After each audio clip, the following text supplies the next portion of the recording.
संतमती का अध्याय 9। अर्धांग रोगी। ईसा नाव पर बैठ गए और समुद्र पार कर अपने नगर आए।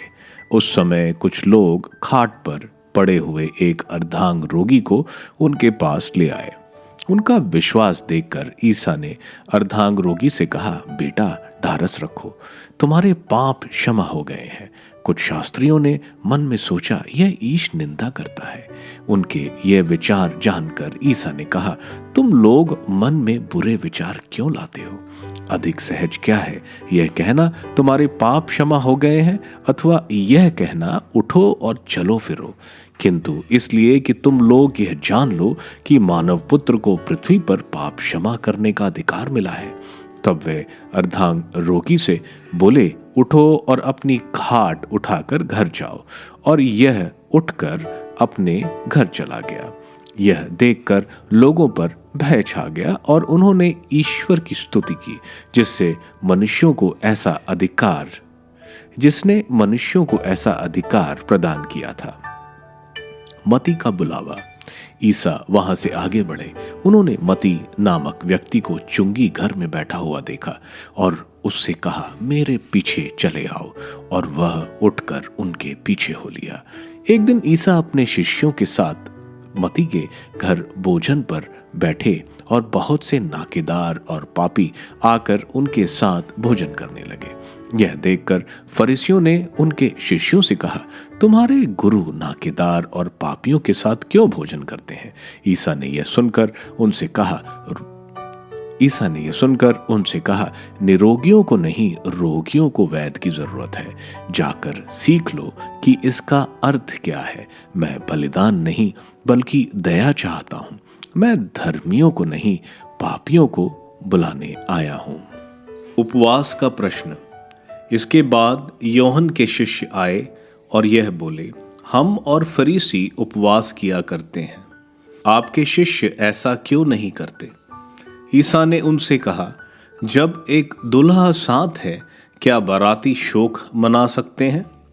किंतु वे दिन आएंगे जब दुल्हा उनसे बिछुड़ जाएगा।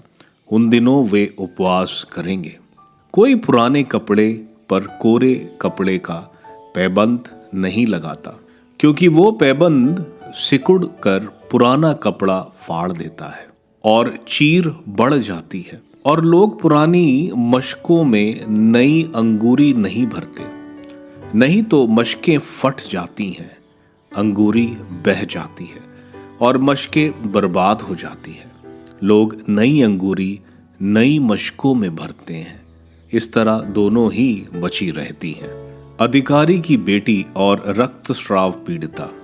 ईसा उनसे यह बातें कह ही रहे थे कि एक अधिकारी आया। उसने यह कहते हुए उन्हें दंडवत किया, मेरी बेटी अभी अभी मर गई है, आइए उस पर हाथ रखिए और वह जी जाएगी। ईसा उठकर अपने शिष्य के साथ उसके पीछे हो लिए।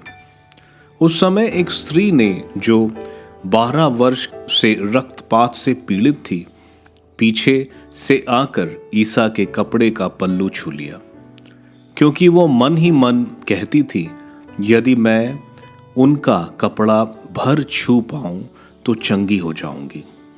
ईसा ने मुड़कर उसे देख लिया और कहा, बेटी धारस रखो, तुम्हारा विश्वास ने तुम्हें चंगा कर दिया है। और वह स्त्री उसी क्षण चंगी हो गई। ईसा ने अधिकारी के घर पहुंचकर बांसुरी बजाने वालों को और लोगों को रोते पीटते देखा और कहा, हट जाओ, लड़की नहीं मरी है, सो रही है। इस पर वे उनकी हंसी उड़ाते रहे। भीड़ बाहर कर दी गई। तब ईसा ने भीतर जाकर लड़की का हाथ पकड़ा और वह उठ खड़ी हुई। इस बात की चर्चा उस इलाके के कोने कोने में फैल गई। 2 अंधों को दृष्टिदान। ईसा वहां से आगे बढ़े और 2 अंधे यह पुकारते हुए उनके पीछे हो लिए, दाऊद के पुत्र हम पर दया कीजिए। जब ईसा घर पहुंचे तो ये अंधे उनके पास आए।